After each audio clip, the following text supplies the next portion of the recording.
Bonjour, cette année sera l'année consacrée au Sefer Yetzira avec Beth Zohar et nous avons toute une série d'événements, de publications et de cours consacrés à cet ouvrage majeur de la Kabbale, donc le fameux livre de la formation ou de la création du monde.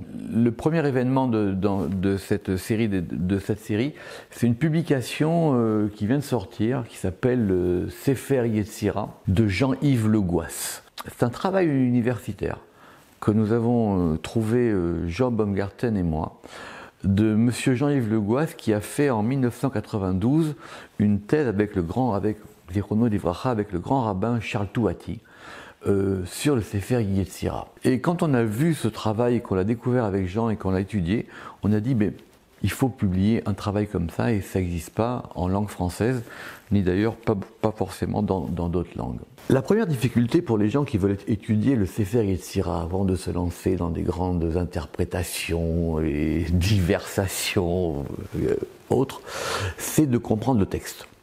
Or, le texte du Sefer Yetzira, et c'en est donc la clé du Sefer Yetzira, est un texte complexe. D'abord parce que c'est un texte court, c'est un texte qui est très ramassé, qui est très condensé, et qui a l'une des difficultés, c'est qu'il y a de nombreuses versions. Et donc le grand rabbin Charles Touati avait proposé à Jean-Yves Le Gouas de faire une étude des versions du Sefer Yetzira. Alors on découvrira dans ce livre qu'il y a 4 versions majeures qui permettent d'établir le texte du Sefer Yetzira. Une version manuscrite sur un vieux parchemin du Xe siècle qui se trouve au Vatican, l'édition imprimée de Mantoue en 1562 qui présentera, ce qui sera repris par la suite, une version courte et une version longue, et la version arabe de Saadia Gaon qui a été reprise et publiée par Meyer Lambert en 1891.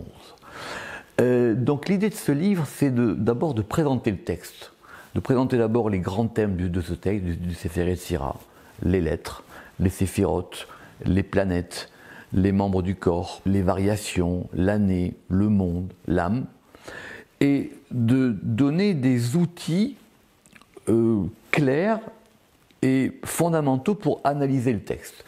Donc on trouvera dans ce livre de 300 pages une introduction au Sefer Yetzira, historiquement, puisqu'effectivement, d'après la tradition, le livre est attribué au patriarche Abraham, mais il aurait été écrit par Rabbi Akiva, ce que ne contredit pas d'ailleurs Jean-Yves Le Gouas, où effectivement on pense que la rédaction du Sefer Yetzira aurait eu lieu vers le IIe siècle. Une présentation du vocabulaire, il y a un grand glossaire avec des traductions des termes importants, parce que le vocabulaire, le Sefer Yetzira a son langage, et il faut rentrer dans ce langage du Sefer Yetzira. Et puis surtout, sur plus de 200 pages, en version bilingue, côte à côte, les versions différentes du Sefer Yetzira qui permettront au lecteur justement de comprendre les subtilités qui permettent à chaque fois de passer d'un texte à un autre, d'un détail à un autre, et c'est sur ces subtilités que tous les grands commentaires du Sefer Yetzira ont été établis. Le livre s'appelle Présentation, traduction et explication de 4 versions majeures du livre de la formation. Il est préfacé par Jean Baumgarten et il est édité à Beth Zohar, et vous pouvez le trouver sur notre site ou sur Amazon. Merci.